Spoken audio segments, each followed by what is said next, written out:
Hi, everybody. I'm Shawn Adams. And I'm Tony Gaglione. This is Smack Talk. As you can see, we start off with the USA intro. We've also got it in the background because the most important game is tomorrow, but we'll get into that when we get into it. We're going to start off with the early action. Hold on. I want to say congratulations. This is 2 weeks in. Day 2 weeks 14. in. Day 14. Wow. Day 14. Day 14. Just so you guys know, there will be no show Friday. There are no games Friday, but the knockout stages kick off Saturday, so definitely welcome. Yeah. And We're we gonna get to get focus down on now. some more games. We'll have some more in-depth analysis. A little bit Might easier. go to extra time. Maybe a little penalty kicks. All right, so let's go into the early game, morning games. So Iran goes into the game with Bosnia with a chance to advance. 23rd minute, Zeko scores. He had already hit the woodwork in the 12th.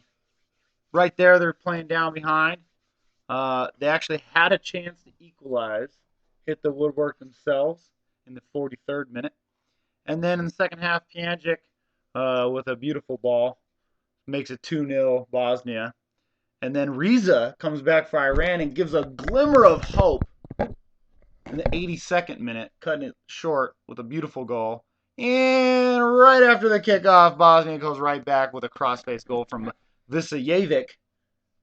Scores in the 83rd minute. So the game ended 3-1. Let's talk about some stats. The things I have to say about this real quick before we get into the stats. Well, I guess this is a stat in itself. This was Iran's first goal in the World Cup. It came in Game 3, and it came in the 82nd minute. However, there's been so many chances for Iran to score goals. 3 that I can remember last game against Argentina. They should score way more than that. Yeah, I wrote down Iran looked better in 3 games than Bosnia did in this one. Well, that's for damn sure. You know, Tony's right. They may have only scored the 1 goal, but they played lights out. Yeah, the game against Nigeria was a hapless draw. Lights out defense. But they played great defense. They played great defense against Argentina, lost that heartbreaker. And in this game, they played really well in this game. And they had chances in this game. I always talk about the form thing, and it looked like Iran's defensive form fell off today. Bosnia had 13 shots, 9 of them were on goal. Iran had 7, 5 on goal. So Iran was shooting greatly. They just didn't get many chances. Yeah. It was 20-17 in fouls, 6-5 on corners. These are all in favor of Bosnia with a higher number. Offside, Iran was offside 8 times. 8 times. Look, man, when you're playing the sit back and counterattack football as they've been doing the whole tournament, Yep. You're going to be offside. Yeah. And you're going to start letting in goals eventually. You can't have your back four run around the field running 10 times more yards than your midfielders and then expect them to hold out everybody, for 3, 4, 5 games. Yeah. It's just not going to happen. Bosnia, of course, had possession because, like Tony said, this is what Iran does. They play counterattack. So Bosnia had 62% possession to Iran's 38%. They both had 1 yellow card. Iran and Bosnia were both eliminated because of the result of this game. Iran had a chance going in this game.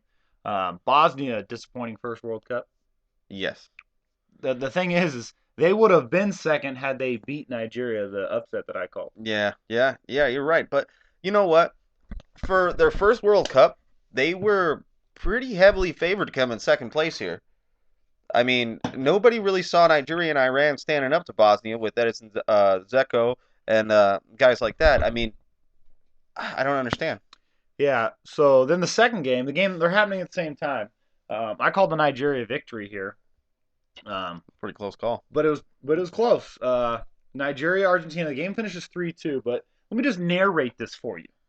Because I listened to this on the radio, and I kept reloading because I wondered if I was checking the score, like the score ESPN score thing, because I kept wondering if I'd missed something. Because what I'm hearing is blowing my mind. So in the 3rd minute, Messi scores a goal, right? The 4th minute, Musa comes right down and scores. You talk about a response. Nigeria goes down in response. Then in the 46th minute, Messi with a beautiful free kick. I felt as if the goalie on the final 2 goals should have saved both shots because he doesn't really attempt to save them. He kind of just watches them. But then in the 47th minute, a minute later, you talk about a response. Musa goes right down the field, and this is the great thing. He pulls the fake shot.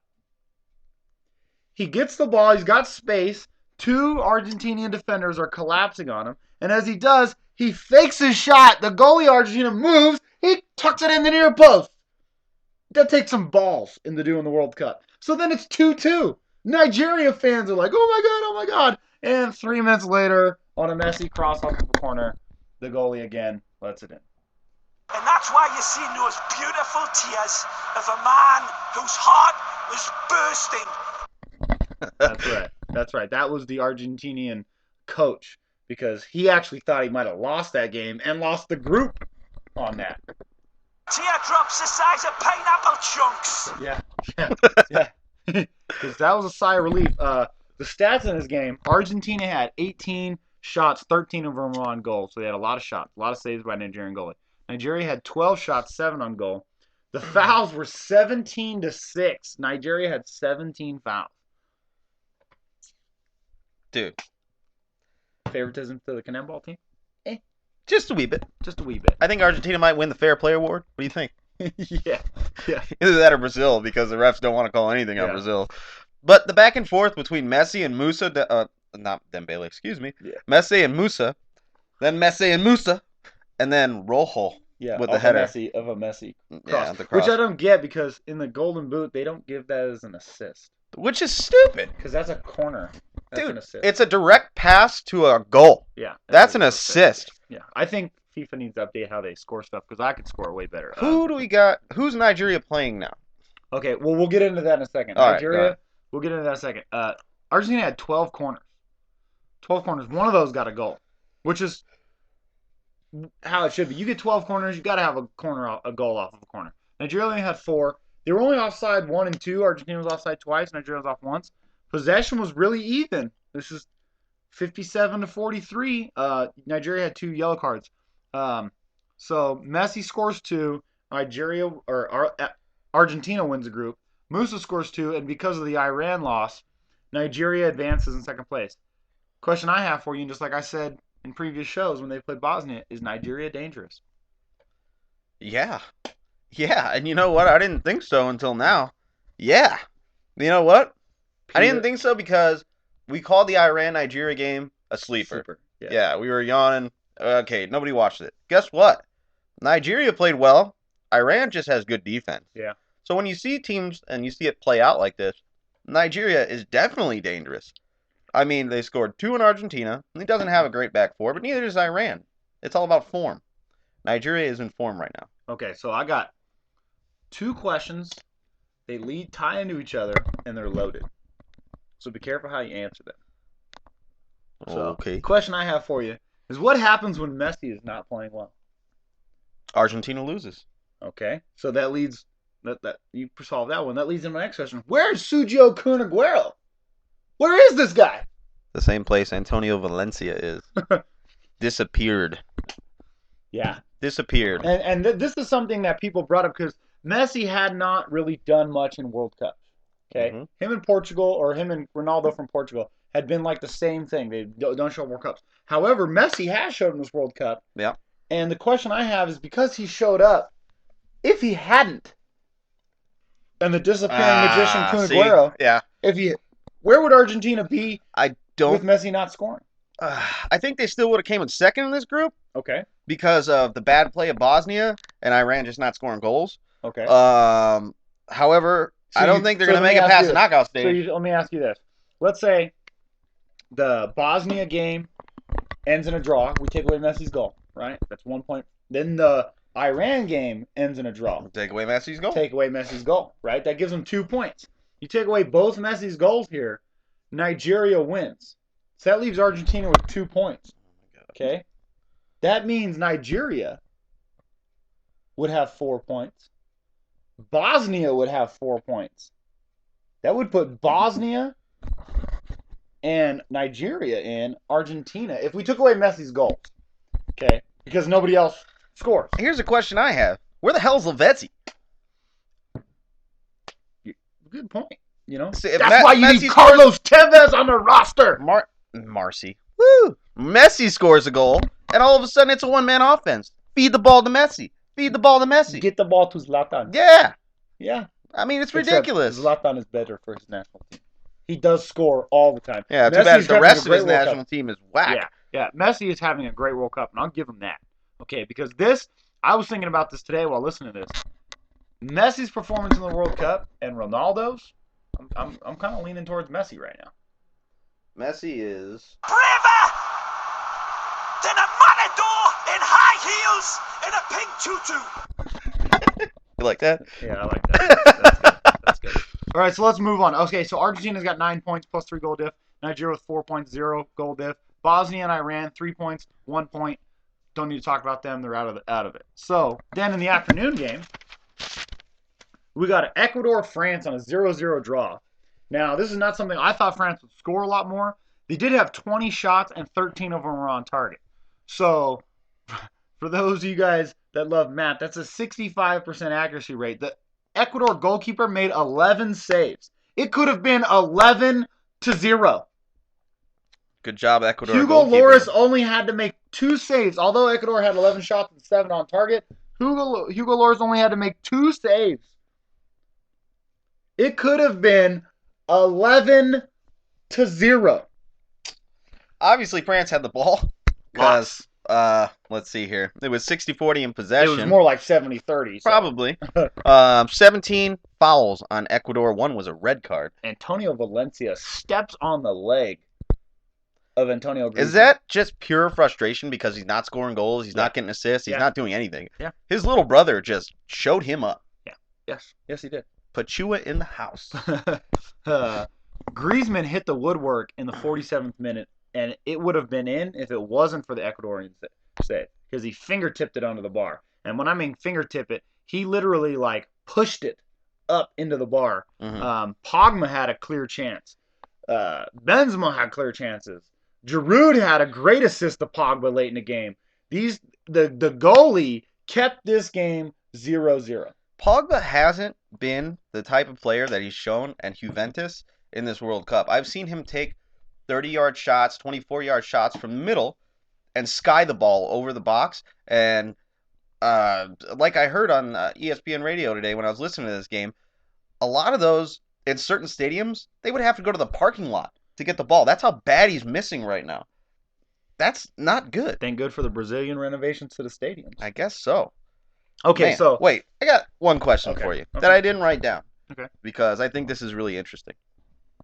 We know this group. You got Honduras, Switzerland, France, Ecuador. If Ecuador did not lose Christian Benitez, where do you think they would have finished in this group? I think they would have been second place. If you didn't know, he died of cardiac arrest, I believe. Arrest, yeah.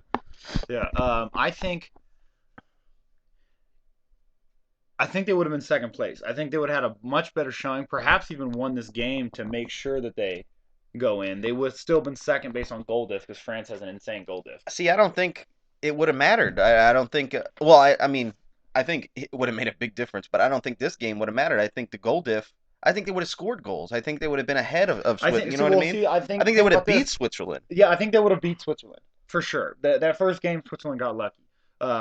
So yeah, Ecuador, they have nothing to be ashamed of. They had a chance. All they had to do was win this game. Unfortunately, they're playing France. Like I said when we talked about this matchup, the schedule kind of went against Ecuador because they had to play the best team last, which is always the worst thing for anybody. Yeah, I mean, hell, Sean, we talked about France winning this game 3, 4, 5-0, and it could have been 11-0. So I don't fault France for that because besides Pogba skying balls, the Griezmann, Giroud, Benzema, Loic Remy, Caballé, these guys. Not only that, why can't I think of his name? Who?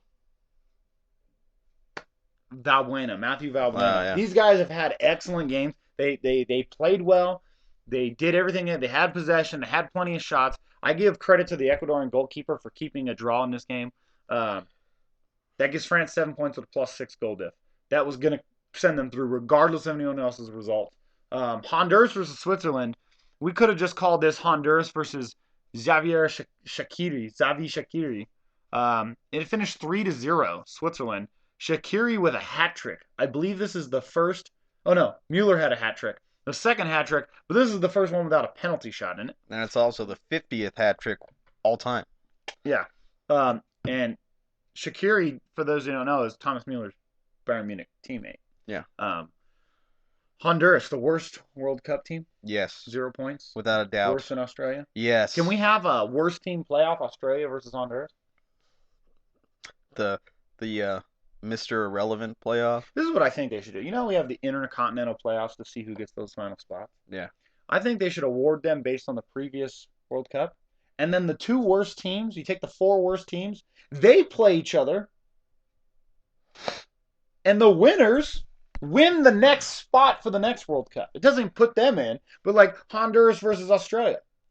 If Australia wins that game, Asia gets the automatic spot. That's not CONCACAF bad. loses it, right? Not bad. So then you take like, I'm trying to think of some other bad finishers in the World Cup. Japan, okay? So you have possibilities from winning one spot but losing another. Take like, the bottom 4. Yeah, you know what I mean? You take the worst Yeah. 4 teams, you make them play each other, and whatever regions they come from has a chance to lose it. Because, like, you have Asia in 2 of them. Yeah. Japan, and they lose both. Hey, Asia, you lose 2 spots. I think I said this yesterday when we were sitting here after the show, but I always thought it would be interesting because you have the World Cup of your countries. How about a Continental Cup? North America versus Europe versus Asia versus South America versus Australia versus whatever. That's what the World Cup is. No. North America, Mexico, U.S., and Canada playing the same team. Oh, with the same teams? Yes. Well, then South America's going to whoop everybody's butt. I think Europe would make a good play for I it. don't think so.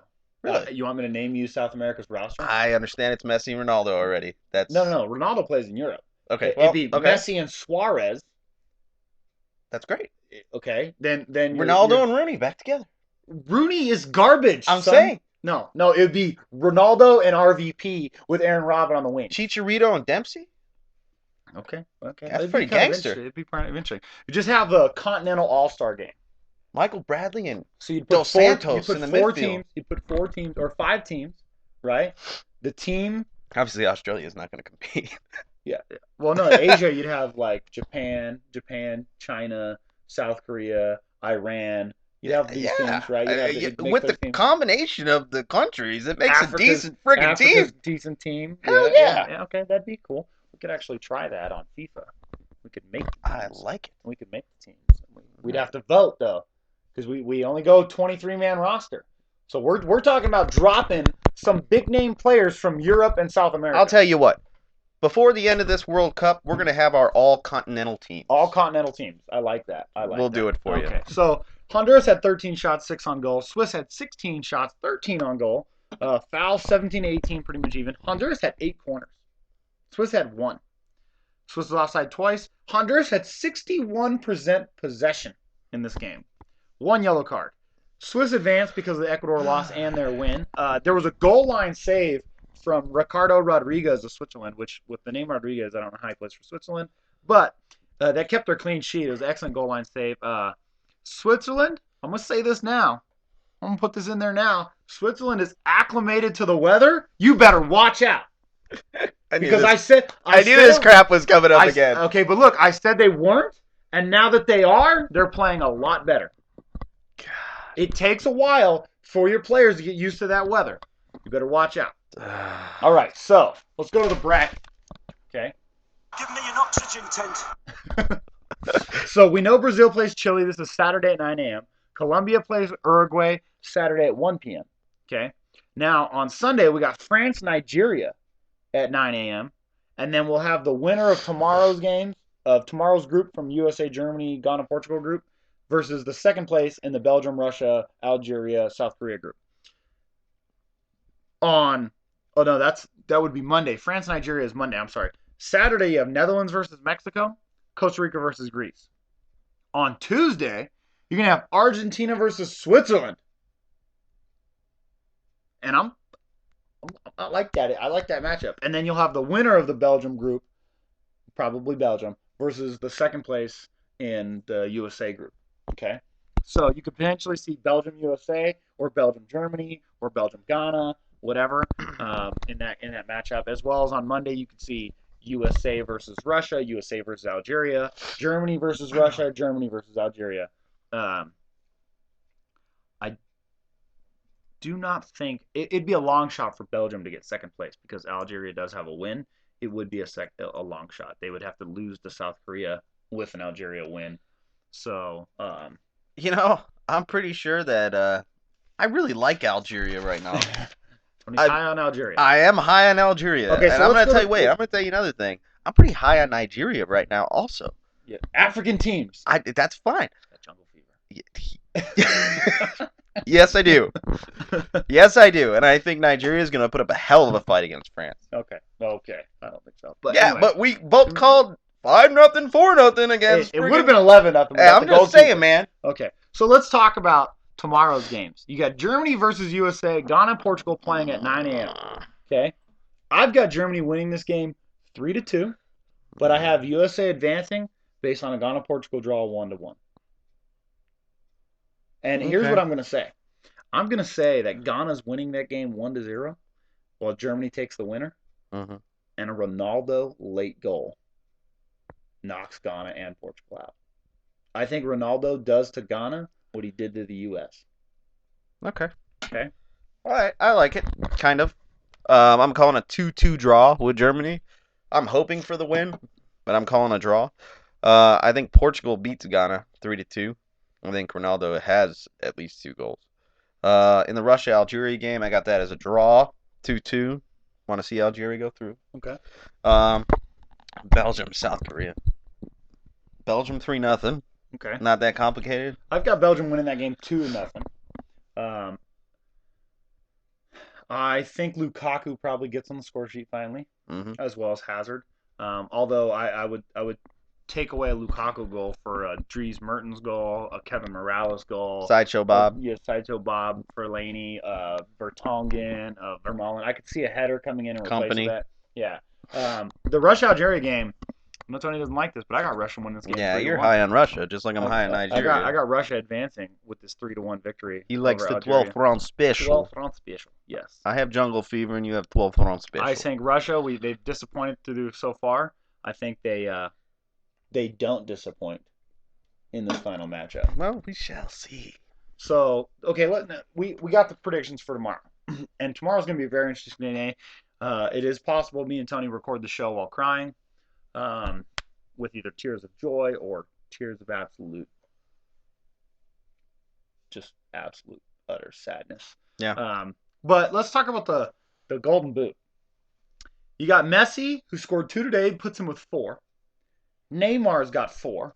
He scored 2 in Brazil's last game with 1 penalty shot. Okay, so Messi and Neymar, Barcelona teammates, got 4 goals apiece. Okay, Benzema's got 2 with 2 assists, although he could have had 4 after today. He has 1 penalty of those 3 goals. Jay Rodriguez has 3 goals and 2 assists. So him and Benzema look like same caliber. Dude, Jay Rodriguez, Southampton representing. RVP has 3. Robin Van Persie, for those that don't know who RVP is. Robin has 3 goals with 1 assist. That's Aaron Robin, so those are teammates on Netherlands. Thomas Mueller has 3 goals and 1 assist and 1 penalty, although Thomas Mueller hasn't played his 3rd game. Shaqiri scored his hat trick today, so that puts him instantly on the Golden Boot race with 3. And then I got 2 players that I put on there with 2. Jackson Martinez of Colombia and Clint Dempsey of United States, because United States has yet to play their 3rd game. Yeah. But Jackson Martinez got his first start, scored 2 goals. He starts for Porto. He's a great player. He's 29-year-old, big dude. He could easily, not say that he'll win it, but he could easily just bump himself up there because they do play Uruguay. So that's what you got RVP didn't play a game and he's got 3 goals. Yeah, that's right. That's what I'm saying. We got players that have only played 2 games.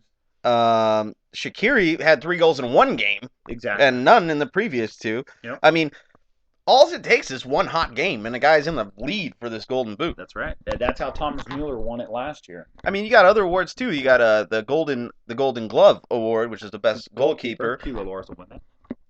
Yeah. Okay. We're gonna see it wherever we get to these knockout stages. I'm telling you, Lloris is gonna be making saves. The Golden Ball, which is the best player in the tournament. Best player in the tournament. That will probably go to the player like Memphis Depay, somebody that's had a great tournament, had assists. That could go to Benzema. He could lose Golden Boot, but he could have assists, right? Sure. So that goes to the best player. That goes to the guy. It could be a defender who had a bunch of clean sheets. It could be a midfielder who had a bunch of assists. It doesn't necessarily go to the greatest goal scorer. It's who had the best tournament. Yeah, sure. So, as a whole. Right now, I would say the lead is going to be Karim Benzema because he's having a great tournament. But that's right now. We're talking about 3 games in. This goes in after the semis are Okay. done. I'm gonna ride the Southampton bandwagon. I'm gonna say Jay Rodriguez is having the best one because of his 2 assists and his 3 goals. One was not a penalty, or all of them were not penalties, but Benzema had 1 penalty and he had another opportunity for a penalty that he missed. Yeah, but it would put him at 4. I'm just He didn't saying. miss it. It was saved. Whatever, he missed it. First France player. It's a miss. Okay. Let's talk about the young player award. These are young players. Now, there's a whole list of guys. But me and Tony, we looked through the list, and we're talking about players that have done stuff in the World Cup. Because there's a player on there that, like Adam Januzaj, hasn't even played a minute for Belgium. Yeah, you got Oxlade-Chamberlain on the list, and he hasn't played. Exactly. But out of the young players, the one thing we'd like to note is that the Greece goalkeeper, Capino, their starter who got injured in their He'll be there. victory. He'll be there to knock He's out up there, so Greece shuts out Costa Rica. You know what I'm saying? Just saying, it could happen. Then we got Raphael Varane of France, defender, plays for Real Madrid, young player, as well as John Anthony Brooks, who has a goal, playing well. And then I've got 2 young guys that are scorers. Origi of Belgium, because he replaced Lukaku and scored a World Cup goal, youngest player from Belgium to ever score. And then Memphis Depay. Without a doubt. This kid is steadily just That's my leader. 21 years old, just making, he's my leader too. That's Without why he's a top doubt. of the list. And you know what? One of his goals came when he got subbed in like the 80th minute. He's had 3 substitute goals. Amazing. No, 2. 2 substitute goals. I'm sorry. He's had 2 substitute goals. So not only is that, he could have a great game, and he could put himself up at the top of the Golden Boot list. He's already got 2 goals. It's crazy. For a sub, too. This guy's not starting. Yeah. This guy's not He starting. doesn't start because you got guys Oh, in the midfield RVP. like Wesley Sneijder, RVP, Colossal and Huntelaar. You got, the all-star team in Netherlands up front, not in the back. But Depay, making him for, you talk about transfer activity. Wow. This guy, his price is just climbing. Whatever club owns him, they're loving his World Cup. Let me tell you because something. If they wanted to sell him, they're going to make money. We love top 5s, top 3s. Let's just go with a off the hip, shooting from the hip top 3. Don't even write it down. Okay. Top 3 players that have increased their value in this World Cup. Top 3 players that have increased their value. Now, you can't name a guy like Benzema. No. Because his value's already sky high. Top 3 players that have increased. You give me some. Give me a minute. I think John Anthony Brooks from Hertha Berlin is not going to be playing at Hertha Berlin. I think the summer transfer window is going to be huge for him, and I think he's going to go either somewhere in maybe the lower tier EPL, I think he's already transferred to Eintracht Frankfurt or Borussia Mönchengladbach or something like that. Well, that's a great team, Mönchengladbach. Okay. Yeah, Bradley's old team. His World Cup status has gone up. I'm going to go up with the guy that's actually starting over him is Matt Besler. Yeah, Beasler's playing well. I could see Beasler going to Europe. Maybe. Play instead of playing in the MLS. Got to throw it out there. Memphis Depay. Okay, right? yeah, Memphis sure. Depay. You got to put that out there. And then Eder Valencia. Even though his team's out, that was my number 1 without a doubt. Plays for Pachuca. Yeah. Right? Had a great World Cup. So that's my number 1. Yeah, without a doubt. He's playing for Pachuca, awesome. You're probably going to get some offers. Playing awesome. My number 2 guy is Boca from Ivory Coast. Oh, okay. Yeah. He's had some amazing shots from the midfield. He's had some crazy cross-ins, and he's playing defense. Yeah. He's playing a left-back position. So his attacking as a left-back is kind of like what Evra used to be. I'm going to put I'm going to change my number 1. It's not the pay? It's not the pay. Okay. It's Ochoa, the goalkeeper of Mexico. He plays for America, right? He's not plays for anybody. He's unsigned. His contract is up. That's why he's playing. His money is getting the money. He's getting the A-Rap money. He's the only guy that's playing for money in this World Cup. Yeah, that's like my contract. It's a contract here. I don't have a contract right now. Somebody's gonna pick me up, and they're gonna pay him buku dollars to probably be a backup to an already solidified starter. And when that guy gets hurt, this dude's playing cup games. He's coming in. He's gonna do what he did for Mexico, and he's gonna take the spot from somebody like. I'll take him. Simon Mignolet is going to be benched after Ochoa plays for Liverpool or whatever. You see what I'm saying? Barcelona needs a goalie. Valdez is hurt. You get Ochoa. Next thing you know, Valdez is on the bench. A Begovic or something like that. Yeah, exactly. A mid kind of goalie, not a top tier guy. Yeah, I see a top tier guy losing his spot. Not like that, dude. I could see it. We'll see. All it takes is one. You look at goalies, man. When they come in, if they have a run of great games, the coach is just like, well, the old goalkeeper's contract. Well, I don't really know. I think we're ready. I mean, look at David De Gea, right? And he David De Gea just went. stole it from Lindegaard. Well, it's not only that, but he went from being a nobody to being chosen. They had Van der Sar, their Manchester United's old goalie. They had Lindegaard and Van der Sar. They signed De Gea, and then they were like, okay, Lindegaard's going to be starter. And then De Gea came out of nowhere and took the spot. So you get guys like that, and it happens. Joe Hart did it early in his career, although now he's solidified himself. You get that's what happens with goalies. Thibodeau Couture. He is definitely taking over for Czech. Yeah, that's without a doubt. Yeah, that's the thing. You get these guys that Ochoa's had a good run. He has a good World Cup. He plays 1 or 2 years as a backup.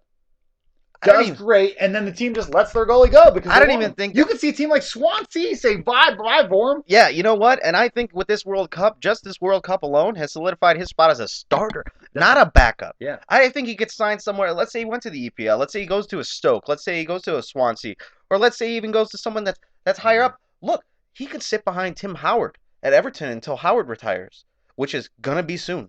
No, Howard's playing until he's like 50. Whatever. He's not Brad Friedel. It's not happening. Friedel garbage. I'm Tony Gaglio. I'm Shawn Adams. Thanks Stay for watching tuned for Smack tomorrow's Talk. show. We'll have the USA result.